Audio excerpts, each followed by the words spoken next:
Hay un pensamiento en la palabra de Dios en el libro de Apocalipsis. Apocalipsis capítulo 22, versículo 20.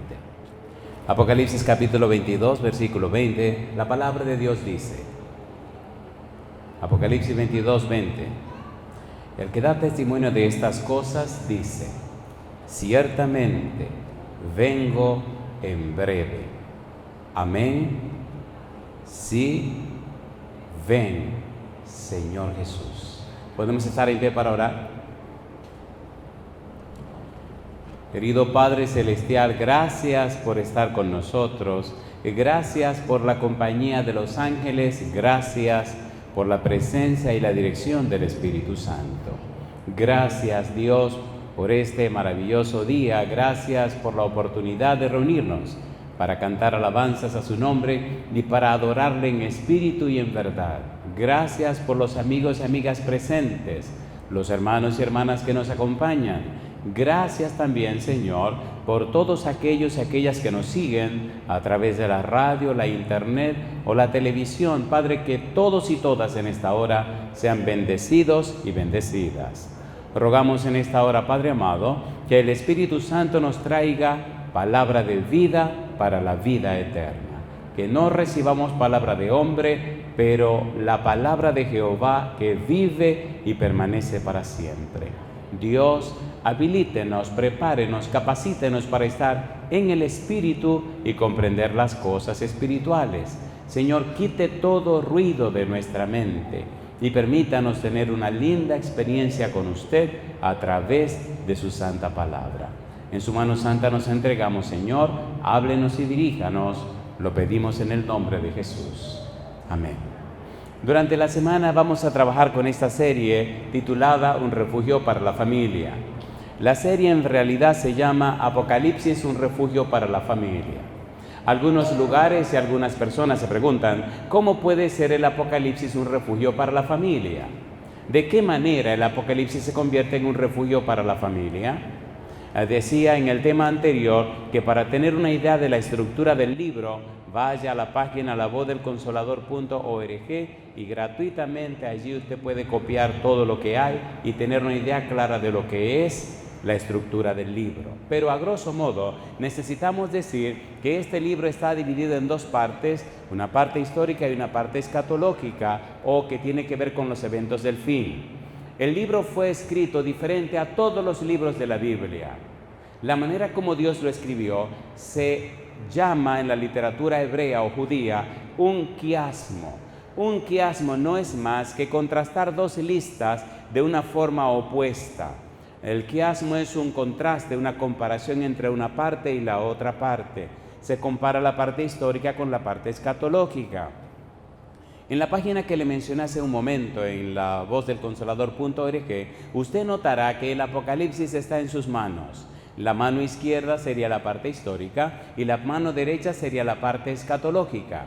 La primera parte del libro tiene el dedo pulgar y la segunda parte del libro tiene el dedo pulgar. Al dedo pulgar usted puede llamarle prólogo y al otro dedo pulgar de la mano derecha epílogo, porque el quiasmo contrasta un lado con el otro. El prólogo con el epílogo, la visión 1 con la visión 8, la visión 2 con la visión 7, la visión 3 con la visión 5 y la visión 4 con la visión número 6. De manera que el libro es en forma de X, se cruza de un lado para el otro.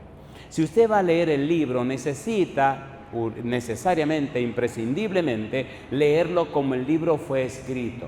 La mayoría de nosotros lee la Biblia de Génesis a Apocalipsis, del capítulo 1 al capítulo final. Apocalipsis no se lee así. Cuando usted va a leer el libro de Apocalipsis, tiene que comenzar capítulo 1, versículo 1 hasta el versículo 10, que es el prólogo, y tiene que detenerse allí para irse entonces al epílogo, la parte final, capítulo 22, versículo 6 al 21. Y así tiene que seguir contrastando la visión 1 con la visión número 8, la 2 con la 7, la 3 con la 5 y la 4 con la 6. De esta manera, usted puede entender la idea que Dios tiene y la forma como Dios construyó el libro. El libro está hecho en una forma quiástica y está estructurado de manera que hasta los niños lo pueden entender. El eje y el centro del libro es el Señor Jesús, pero quien da la razón del libro es Dios. Por eso, en el capítulo 1, versículo 1 dice, la revelación de Jesucristo que Dios le dio. Detrás de todo está Dios. Y cuando usted lee el libro cuidadosamente, descubre que en la primera visión, capítulo 1, versículo 10 hasta el capítulo 3, versículo 22, aparece el Señor Jesús caminando entre los candelabros que representan los 7 periodos históricos de la iglesia cristiana. Sí, Cristo ha estado presente en su iglesia desde que la fundó y hasta el día de hoy. En la parte final del libro, la última visión, Apocalipsis capítulo 21, versículo 5, al capítulo 22, versículo 5, la visión 8, aparece nada más y nada menos que el Padre morando con su pueblo en la santa ciudad que descendió a la tierra. El libro comienza con Jesucristo, el libro termina con el Padre Celestial. El libro comienza en la tierra, el libro termina en la tierra, triunfante. Dios asegura, Dios garantiza, Dios nos promete que el final será glorioso, que el final será feliz. Por eso, cuando usted lee el libro del Apocalipsis, descubre que es un enfoque pastoral. Dios quiere consolar, Dios quiere dar seguridad, Dios quiere dar esperanza a sus hijos y a su pueblo. Y le dice y le garantiza que el final será glorioso. Apocalipsis capítulo 21, veamos cómo dice Dios. Mire qué cosa linda. Apocalipsis capítulo 21, dice el Señor, versículo número 6, ¿cómo dice? Y me dijo, ¿qué cosa? Y me dijo, ¿qué dice Dios? ¿Qué dice Dios? Dice, y me dijo, escrito está, yo soy, ¿qué cosa? Yo soy el alfa y la omega. Y sigue diciendo Dios, el principio y el fin. ¿Y qué dice ahora? El que tuviere sed, ¿qué dice Dios? Yo le daré gratuitamente de la fuente del agua de la vida. Cuando usted estudia la Biblia detenidamente y descubre qué significa tener sed, descubre que en el pensamiento hebreo, tener sed significa sentir la necesidad de la presencia y la comunión con Dios. Recuerda el Salmo 42, como brama el ciervo por el desierto, así brama por ti, Dios, el alma mía, mi alma tiene sed del Dios vivo. Tener sed en la mentalidad judía, tener sed desde el punto de vista hebreo, significa que usted siente la necesidad de la presencia de Dios. El que tenga la necesidad de mi presencia, el que quiere estar conmigo, yo le daré del agua de la vida. El agua de la vida, dice la Biblia, San Juan capítulo 7, versículo 39, representa nada más y nada menos que el Espíritu Santo. Al final de la historia, en la visión número 8, Dios garantiza, Dios promete que estará con su pueblo. Mire lo que dice el versículo número 3 del capítulo número 21. Dice, y oí una gran voz del cielo que decía, ¿qué dice ahora? He aquí el tabernáculo de Dios, ¿con quiénes dice? El tabernáculo de Dios con sus, ¿qué dice la Biblia? ¿Estamos aquí? Con sus hombres. ¿Está Dios dispuesto a vivir con sus hijos? En el versículo 3 dice que Dios estará con sus hijos. En el versículo 7 dice que Dios morará con su pueblo. Al final de la historia de la humanidad, Dios estará con sus hijos. A nosotros nos toca en esta semana hablar acerca del capítulo 22, versículo 20 y versículo 21. Aparece una palabra interesante que nos tomará toda la semana, es la palabra Señor. Por eso en el capítulo 22, versículo 20, dice el Señor Jesús, el que da testimonio de estas cosas, dice, ciertamente vengo en breve. Amén. Sí, ven Señor Jesús. Cuando usted se detiene al ver el libro de Apocalipsis, en la parte estructural descubre que al principio y al final aparece Dios. En el centro del libro todas las visiones se desarrollan desde el trono celestial. Al principio del libro la tierra, al final del libro la tierra, en el centro el cielo. El trono celestial, el Padre celestial, está ocupado en los destinos de la tierra. Dios anuncia, Dios presenta, Dios describe, Dios explica toda la historia de la humanidad paso a paso hasta que Cristo viene por segunda vez. La segunda venida de Jesús en el libro de Apocalipsis se le llama el día del juicio, el día de Jehová. Se le llama aquel gran día, dice en el capítulo 6, versículo 17. ¿Y quién podrá estar en pie en aquel día? Todo el libro nos dice que Dios está pendiente de nosotros, que Dios está pendiente de la familia, que Dios está pendiente de usted. No hay cosa que ocurra que Dios no la sepa, y no hay circunstancias que Dios no pueda resolver. Todo lo que ocurre en el desarrollo del libro nos muestra y nos presenta a un Dios presente, a un Dios que quiere trabajar con sus hijos y con su pueblo.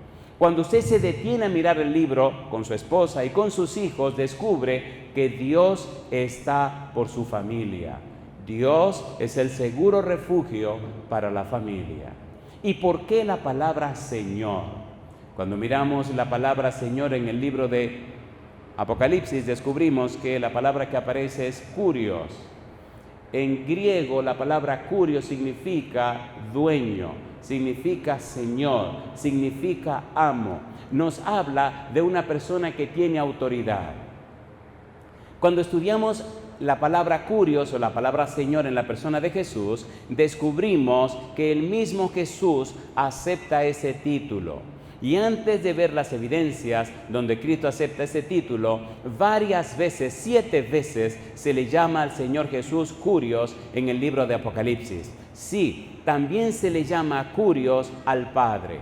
Recuerde que la fe es el resultado de la experiencia con Dios. Recuerde que la fe viene como consecuencia de acercarse a Dios. Recuerde que la fe es el producto del Espíritu Santo. Recuerde que sin fe nadie puede agradar a Dios. Recuerde que conforme a nuestra fe será hecho. Y recuerde, Romanos capítulo 10, versículo 17, que la fe es por el oír y el oír por la palabra de Dios. Si usted no llena su mente con la Biblia, no tiene la fe bíblica. Y si usted no tiene la fe de la Biblia, no agrada a Dios, dice la Biblia, Hebreos capítulo 11, versículo 6. Pero sin fe es imposible agradar a Dios, porque es necesario que el que a Dios se acerca crea que Él existe y es galardonador de los que le buscan. La fe es clave. Romanos capítulo 5, versículo 1 dice: justificados pues por la fe, tenemos paz para con Dios por medio de nuestro Señor Jesucristo. Y si la fe es fundamental, y si la fe es imprescindible, y si la fe se produce en la Biblia, necesitamos esta semana estudiar la Biblia, leer la Biblia, comprender la Biblia, llenarnos de la Biblia para que se produzca la fe. ¿Sí o no? ¿Sí o no? No me diga que usted tiene fe si no está estudiando la Biblia. No me diga que tiene fe si no se llena de la Biblia. Usted puede tener lo que se llama por ahí pensamiento positivo. Eso no es fe. El pensamiento positivo es una cosa, la fe es otra historia. En el libro de Romanos, el apóstol Pablo dijo: porque no me avergüenzo del Evangelio, porque es poder de Dios para salvación al judío primeramente y también al griego.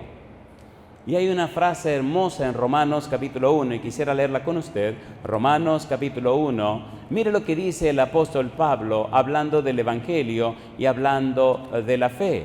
Repite una idea del Antiguo Testamento. Romanos capítulo 1, ¿qué dice Romanos capítulo 1, versículo número 17? ¿Cómo dice la Biblia? Porque en el Evangelio, ¿qué cosa dice? Porque en el Evangelio, ¿qué se manifiesta? ¿Cómo se manifiesta? Por fe y para fe, así que el justo vivirá. ¿Por qué cosa? Por la fe. Muy bien, predicador. ¿Y cómo consigo esa fe? Muy bien, predicador. ¿Y cómo logro esa fe? Muy bien, predicador. ¿Y cómo se alcanza la fe? Ponga cuidado. El libro de Apocalipsis lo escribió Juan. Pero Juan también escribió el Evangelio que lleva su nombre. Pero Juan escribió primera, segunda y tercera de Juan. ¿Para qué escribió Juan el libro? Propósito. ¿Por qué escribió Juan el libro? Causa. Ponga cuidado. En el siglo I, Juan siendo ya un ancianito, la iglesia cristiana cayó en una crisis, una terrible crisis. Una crisis que amenazaba a la iglesia. Y Juan se sienta a escribir y a definir un problema. Se llamaba problema cristológico. ¿Cómo se llamaba? ¿Cómo se llamaba el problema? Problema cristológico. Y para decir la respuesta a la pregunta ¿quién es Jesús?, escribió 5 libros y el último fue el Apocalipsis. Tan interesante es este libro de Apocalipsis que el mismo Jesucristo se presenta. Por eso se habla del testimonio de Jesús y por eso el libro cierra diciendo, ciertamente vengo en breve. ¿Quién está hablando? Jesús. Cuando usted lee el libro de Apocalipsis se encuentra que es una cristología. Juan quiere hacerle frente a todas esas cosas raras que estaban viniendo del paganismo y se estaban introduciéndose en la iglesia. La amenaza era hacer un sincretismo, mezclar paganismo con cristianismo. Muchas teorías raras, muchas filosofías esotéricas se estaban involucrando en la iglesia. Y habían conceptos extraños que ya estaban produciéndose o penetrando en la iglesia. Juan se levanta y dice en San Juan capítulo 1, versículo 1, en el principio era el verbo, y el verbo era con Dios, y el verbo era Dios. Todas las cosas fueron hechas, y sin Él nada de lo que ha sido hecho fue hecho. Versículo 14. Y el verbo se hizo carne y habitó entre nosotros, y vimos su gloria, gloria como del unigénito del Padre, lleno de gracia y de verdad. Juan nos está diciendo, Jesucristo que camina por la tierra es el Dios todopoderoso que se hizo hombre. El Apocalipsis nos dice ahora que Jesucristo es el Señor. Cuando usted es una persona cristiana necesita saber eso y creer eso. No se explica, no se entiende, no se comprende cómo una persona cristiana que tiene a Jesucristo como Señor vive una vida derrotada, acabada, miserable, pobre. Eso no se explica. Si Cristo es el Señor. Muy bien, señor predicador. ¿Y cómo puedo entender esto? Dediquemos este tiempo a la palabra curios. Es muy interesante entender la palabra curios.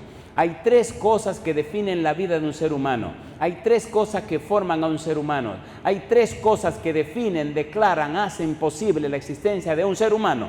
Hay tres cosas que incidieron en la vida suya para hacer que usted sea lo que usted es. Número 1, la Biblia. Número 2, la ciencia. Número 3, las creencias. Esas tres cosas hacen posible que en la vida suya las cosas sean posibles. Número 1, la Biblia. Si usted no tiene la Biblia, usted no tiene futuro. Si usted no está guiado por la Biblia, no tiene futuro. Si la Biblia no es su norte y su guía, usted no tiene futuro. ¿Es así o no es así? ¿Es así o no es así?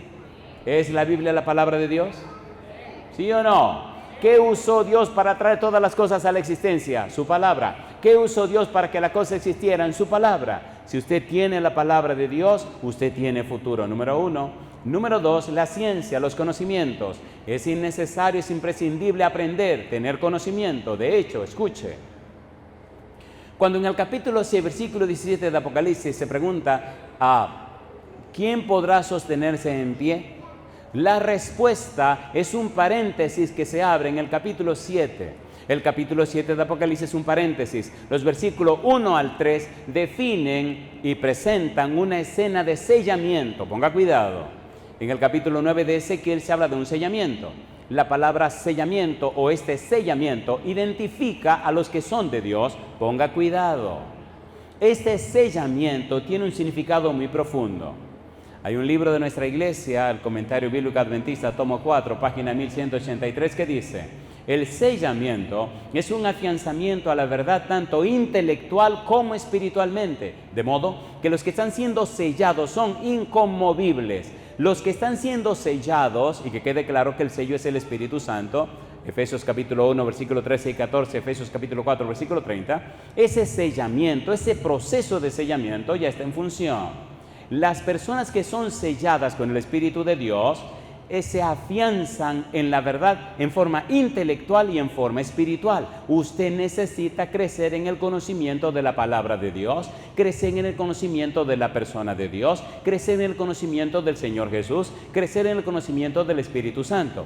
Y este proceso de sellamiento, este proceso de crecimiento, transforma la vida suya a imagen y semejanza de Jesús. Segunda de Corintios capítulo 3 versículo 18, la palabra de Dios dice que somos transformados de gloria en gloria como a su imagen por el Espíritu. Si es verdad que usted está siendo sellado, si es verdad que usted está siendo transformado, la gente nota en la vida suya que se parece cada vez más a Cristo Jesús. Yo digo, alabados a Dios. El asunto es más serio, querido, de lo que usted está pensando. Este asunto se está terminando. tómelo más en serio. Necesita llenar su cabeza con la palabra de Dios, necesita esos conocimientos, necesita el conocimiento de la ciencia de la salvación, necesita profundizar en la soteriología, la ciencia de la salvación, necesita profundizar en el conocimiento del Señor Jesús, necesita entrar en agua más profunda espiritualmente. En el libro de Colosenses capítulo 2 versículo 3 dice que en Cristo están atesorados, se encuentran todos los tesoros de la sabiduría y el conocimiento, la fuente del conocimiento, la fuente de la ciencia, el para qué, el por qué y la razón de la existencia está en la persona de Cristo Jesús. Y esa belleza está en el libro del Apocalipsis. Llegó el momento y ahora es el tiempo de vivir vidas cristianas más poderosas, más llenas de la presencia de Dios, más guiadas por el Espíritu Santo. La oscuridad está cubriendo la tierra en forma tal que aún las personas que se llaman cristianas apenas son religiosas. ¿Es así o no es así? ¿Es así o no es así? Vaya a los países más encumbrados, los países más sofisticados, los países del llamado primer mundo, y mire cómo anda su espiritualidad. Mire usted cómo va decreciendo en esos países famosos que otrora en el pasado, en la antigüedad, descollaron porque fueron poderosos teólogos. Vaya a ver lo que está pasando ahora. Naciones que apenas un 5, 6, 7% son cristianos, cuando son naciones que tienen fama a través de la historia de haber levantado la cabeza y de haber anunciado al mundo entero la palabra de Dios, ahora volvieron al paganismo. ¿Cómo se explica eso?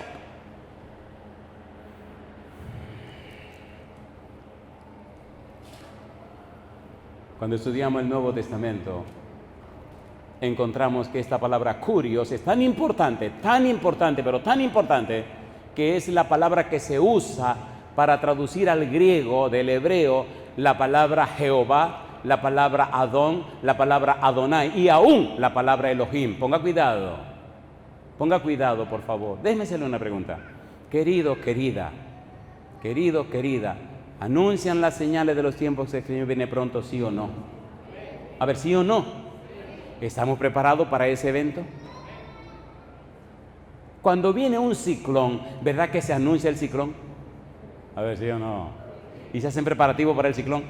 Uy, se vende todo. Y el agua es lo primero que se vende, ¿o no? Agradezco que me crié en un lugar donde los ciclones vienen todos los años. Cuando llegamos, ay Señor. Bueno, cuando llegamos a Texas, ay Señor, que viene un ciclón, que viene un huracán, viene una tormenta, y todo el mundo espantado, y me ven a mí muy tranquilo, y me preguntan que por qué yo estoy tan tranquilo, y les digo, yo estoy viendo huracanes desde que nací. ¿Cómo? Por mi país pasaban 5 y 6 huracanes, y los recibíamos comiendo majarete. ¿No saben lo que es majarete? ¿Saben lo que es un majarete? Si no saben, no saben lo que se está perdiendo, ¿eh? Esa es una comida que se hace con el maíz tierno. Y recuerdo que sonaba eso como el demonio, y nosotros tranquilos comiendo maíz. Allá asados, y una casita de madera con el techo de zinc. Y ahí nos dormíamos tranquilos. Al otro día, ¿y entonces qué pasó? Todas las matas de maíz en el suelo, había que cortarlo y ya pasó ese. Y venía el otro, y después venía el otro, y sí, a veces hacía mucho daño, pero...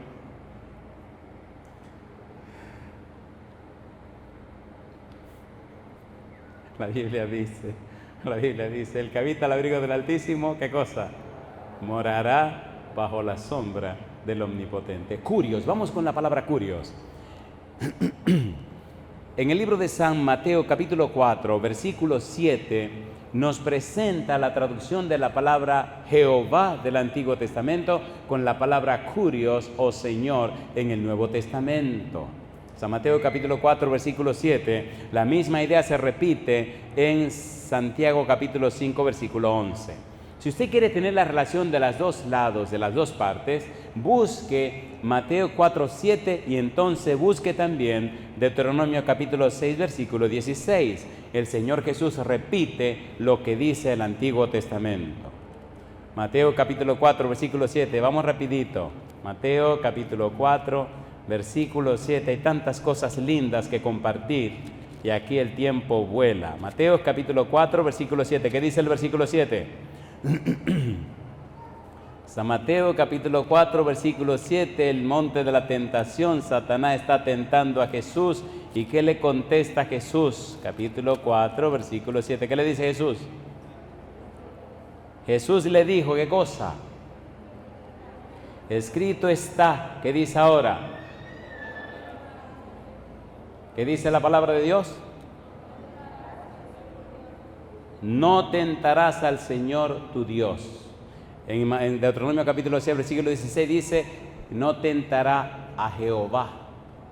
Ahora Mateo escribe y en griego utiliza la palabra kurios para sustituir la palabra Jehová del hebreo. Es bueno que usted sepa cuando estudie el Apocalipsis que está escrito en griego koiné, el griego de la Biblia, el griego común, pero que quien está escribiendo está pensando en hebreo. Ahora, estas pruebas que estamos presentando, como la palabra kurios es tan importante, es imprescindible para entender cómo Dios quiere cuidar de tu familia, cuidar de ti. ¿Hasta dónde ha llegado Dios para decirte, para asegurarte, para garantizarte que Él quiere que tengas paz, que Él quiere que tengas seguridad, que Él quiere darte consolación, que Él quiere darte esperanza? No hay ninguna razón para que un cristiano esté desesperanzado o para que a un cristiano esté que se le acaba todo. Tenemos un Dios todopoderoso, tenemos un Jesucristo que es el Señor y un Espíritu Santo que todo lo puede. El cielo entero está de nuestro lado, de nuestra parte y nuestro favor. Necesitamos estudiar la Biblia para que entonces el conocimiento de la Biblia, el conocimiento de la ciencia bíblica y la ciencia definida por Dios, haga posible que nuestra creencia muestre y demuestre que hemos conocido a Dios, y entonces nuestra vida se convertirá en un poder que tocará la vida de los demás y creerán en Jehová y dirán, verdaderamente esta gente tiene a Dios, verdaderamente este hombre, esta mujer conoce a Dios, verdaderamente Dios está con ellos y yo también quiero estar con ellos. ¿Es real o no real eso? ¿Es así o no es así?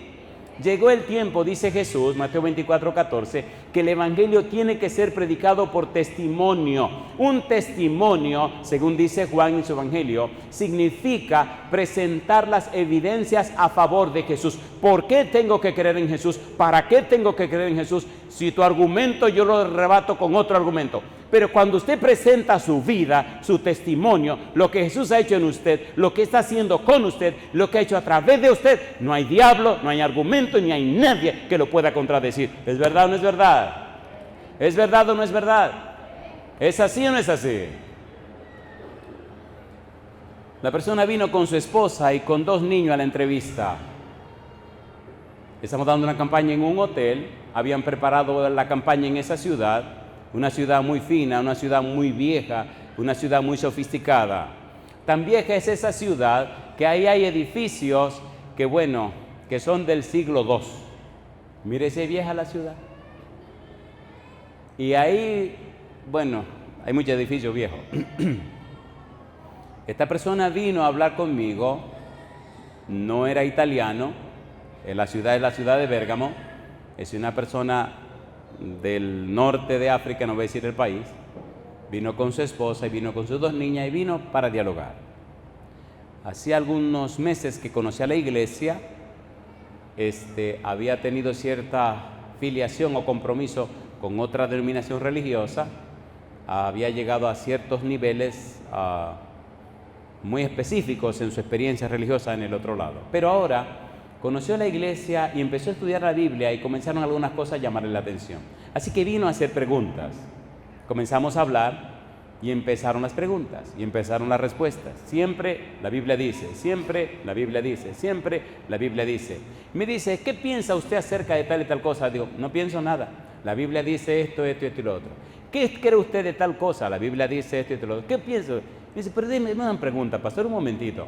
Oiga, pastor, un momentito, todo lo que usted me responde con la Biblia. Digo, mi negro, es que Jesucristo, que es Jesucristo, siempre dijo, ¿qué cosa? Escrito está.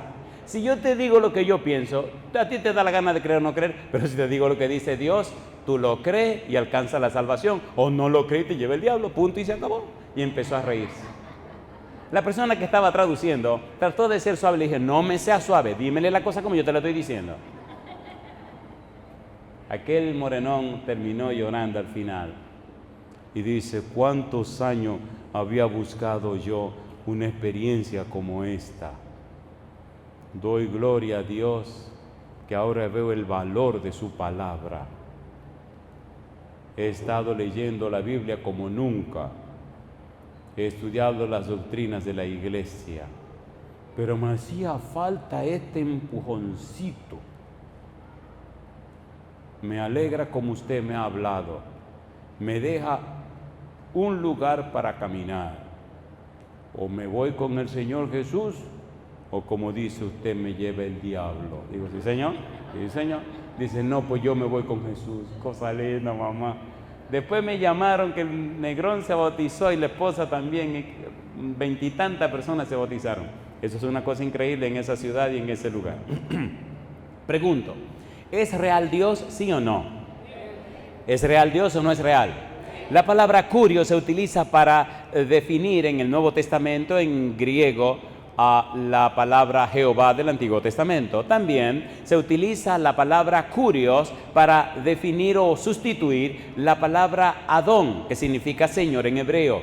En el capítulo 22, versículo número 44, el Señor Jesús utiliza la palabra curios para sustituir Adón, que aparece en el Salmo 110, versículo 1. Bueno, me alegra que vamos a tener la semana entera. Si voy muy despacio, podemos ir un poquito más rápido. Pero yo pienso que podemos ir más despacio, porque vamos a tener la semana entera para esto, ¿o no? Una pregunta, ¿es linda la Biblia o no es linda la Biblia? ¿Es hermosa o no es hermosa la Biblia? Recuerde que cuando Cristo dice curios, para utilizar ese título, nos está diciendo que Él está a la altura del Padre, que está a la altura del Espíritu Santo, que nadie por encima de Él. Y si Cristo está por encima de todo, y si está por sobre todo, y si Dios lo ha puesto por sobre todo, ¿por qué usted vive esa vida de tanta angustia? ¿Por qué ese desánimo? Sencillamente, querido, querida, porque usted no está llenando su mente con la palabra de Dios. Recuerde, la Biblia, la ciencia y las creencias forman lo que usted es. Usted es como es por esas tres cosas. Número uno, ¿cuánto tiempo estás dedicando a la Biblia? ¿Cuánto tiempo estás dedicando a la oración? Número dos, ¿cuánto sabe de lo que debería saber? En el libro de Oseas dice el Señor, mi pueblo se perdió por falta de ¿qué? De conocimiento. Y número tres, las creencias. Somos lo que somos y vivimos como vivimos porque aprendimos lo que aprendimos. La Biblia utiliza la palabra curios en el Nuevo Testamento para sustituir la palabra Adonai. San Mateo capítulo 1, versículo 22, Isaías capítulo 7, versículo 14. Y número 3, en el Nuevo Testamento utilizan la palabra curios para sustituir en griego la palabra hebrea Elohim. Primera de Pedro capítulo 1, versículo 25, Isaías capítulo 40, versículo 8. Cuando usted tiene eso claro, se da cuenta que cuando Cristo dice que es el Señor, está diciendo que nadie está por encima de Él. Está diciendo que Él es lo más alto de lo más alto. Está diciendo, amigo, hermano, amiga, hermana, querido, querida, está diciendo que no hay nada que tú tengas, no hay un problema que tú tengas que Él no pueda resolver. Si es verdad que conoces a Jesús, si es verdad que amas a Jesús, si es verdad que perteneces a Jesús, recuerda que Jesús es el Señor. Y yo digo, alabado sea su nombre. En este mundo todo lo que comienza, termina. Cuando usted lee el libro de Apocalipsis, descubre que Juan nos presenta a Cristo como el Señor. Número 1, capítulo 1, versículo 10, habla del día del Señor. Número 2, capítulo 11, versículo 18, nos habla de Jesús como nuestro Señor que fue crucificado. Capítulo 14, versículo 13, nos habla de los que mueren en el Señor. Capítulo 17, versículo número 14, habla de que Jesús es Señor de señores. Capítulo 19, versículo número 16, nos dice que Cristo es también Señor de señores. Capítulo 20, versículo 20 dice, ven Señor Jesús. Y capítulo 22, versículo 21, habla de la gracia de nuestro Señor Jesucristo. ¿Menciona Juan varias veces a Cristo como Señor? Sí. ¿Lo menciona en su libro? Sí. Sin embargo, hay dos versículos en el capítulo 13 donde el mismo Señor menciona que Él es Señor.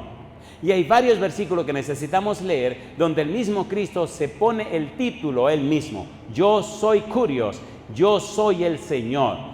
Yo soy el que tiene el mismo derecho de Jehová, el mismo derecho de Adón, el mismo derecho de Adonai, el mismo que pertenece a Elohim. Y yo digo, alabado sea el nombre del Señor. No hay problema que Él no pueda resolver. ¿Lo cree usted? ¿Lo cree usted?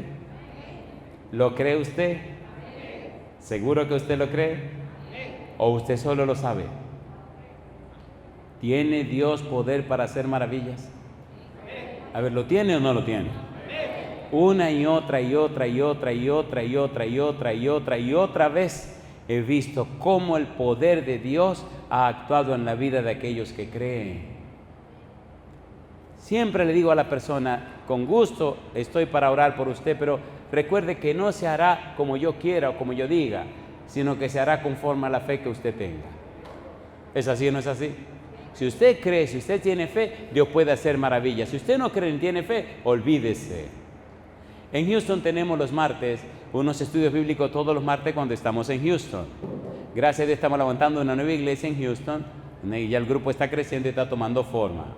Y al grupo han venido personas con enfermedades y con situaciones bien difíciles y hemos visto cómo Dios ha hecho milagros y maravillas en esas personas. No porque en el grupo seamos nada, sino porque Él es todopoderoso. No porque nosotros seamos diferentes a los demás, no, sino porque la gente tiene fe. Si usted tiene fe, si usted cree, Dios puede hacer maravilla o no. Conforme a tu fe te sea hecho. Ya sabemos, a través de la Biblia, que Cristo es el Señor. Cristo es el jefe, el dueño, el amo. Nadie por encima de Él. Cuando Cristo vino y Lázaro estaba muerto, ¿cuántos días tenía muerto Lázaro? ¿Cuántos días tenía muerto? 4. ¿Cómo estaba Lázaro? ¿Estaba muerto?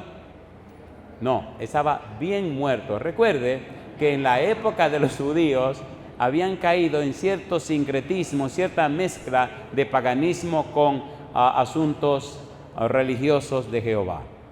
Al punto que ustedes saben que los saduceos no eran ningunos religiosos, eran políticos.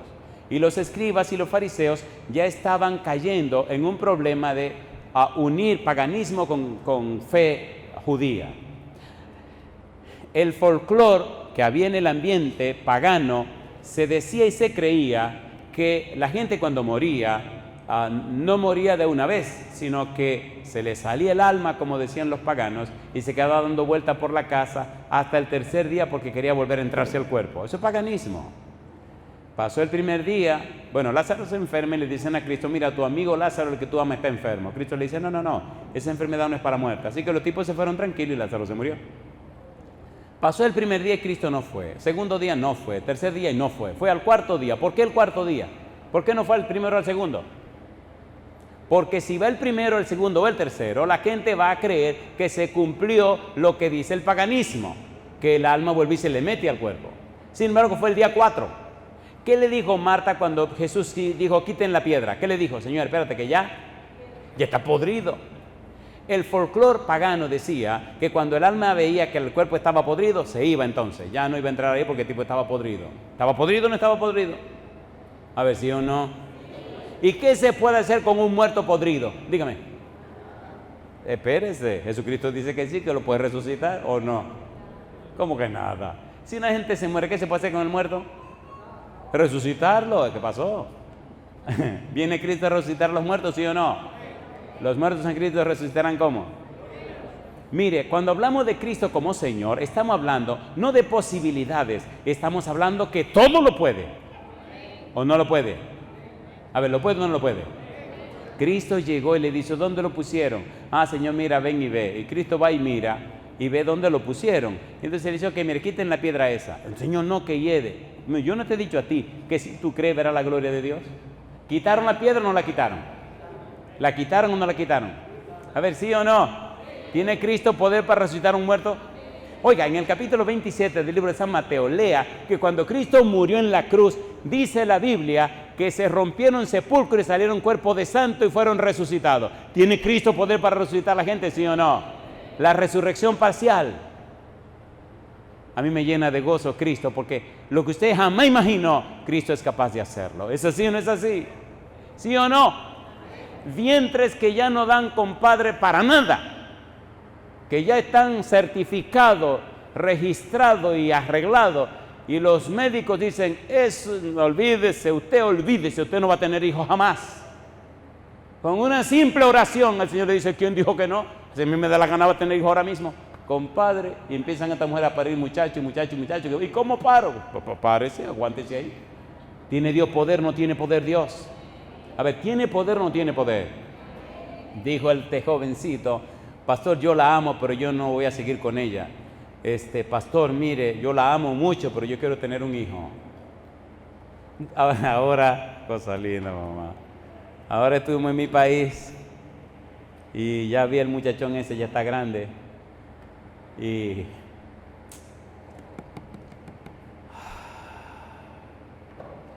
ella viene llorando y me dice, yo sé que fulano me ama, pero yo creo que nos vamos a divorciar. Dos gentes de la iglesia, dos gente cristiana, dos gente buena, misionera y trabajadora de la iglesia. ¿Y por qué tú crees que te va a dejar? Porque yo no puedo tener bebé. ¿Y qué tú vas a hacer? ¿Y qué puedo hacer? Los médicos dicen que no se puede, que nada, que no se puede, que es imposible. Y entonces, no, yo le dije a él que bueno, que tome la decisión.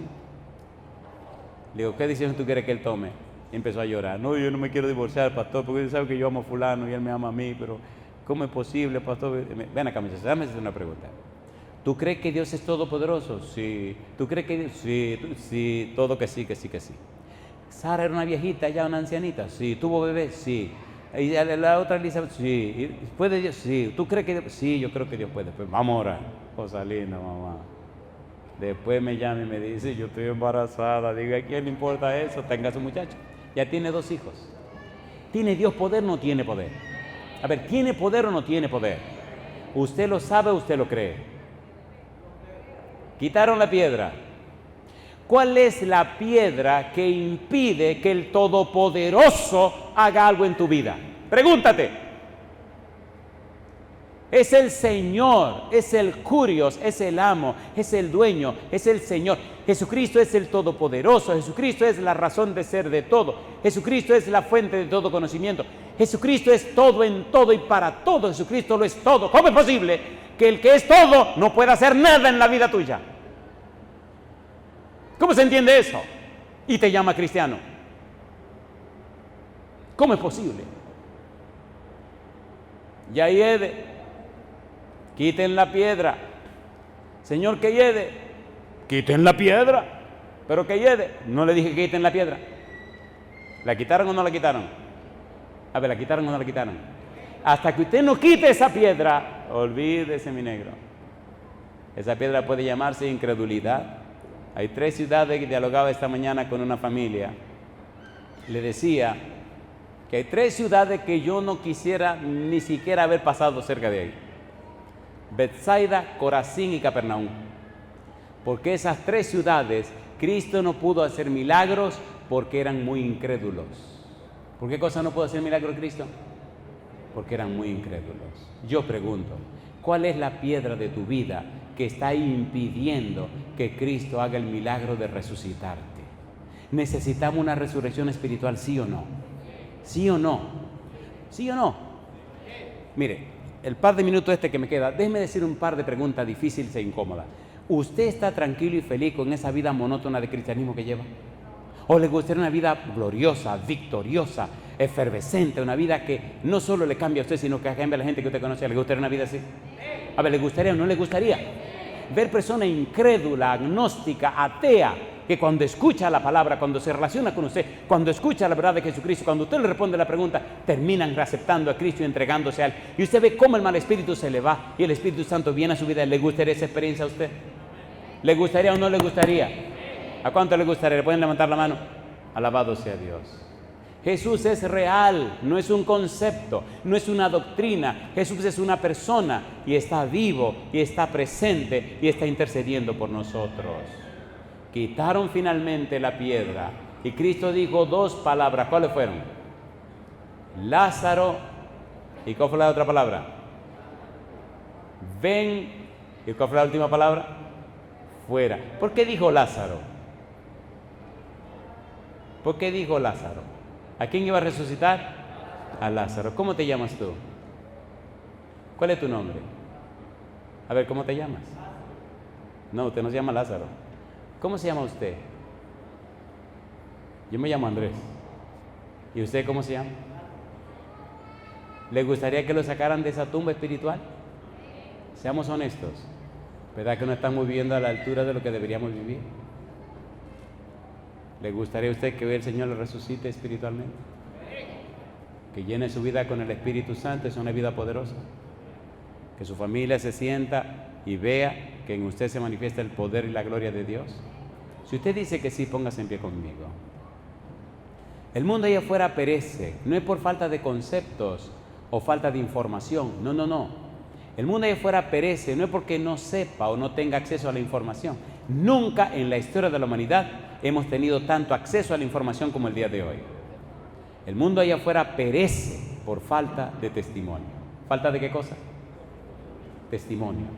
Ellos necesitan las pruebas, las evidencias que digan que Cristo es quien es. Cristo es el Señor. En tantos viajes tengo que hablar con mucha gente distinta en cualquier lugar del mundo.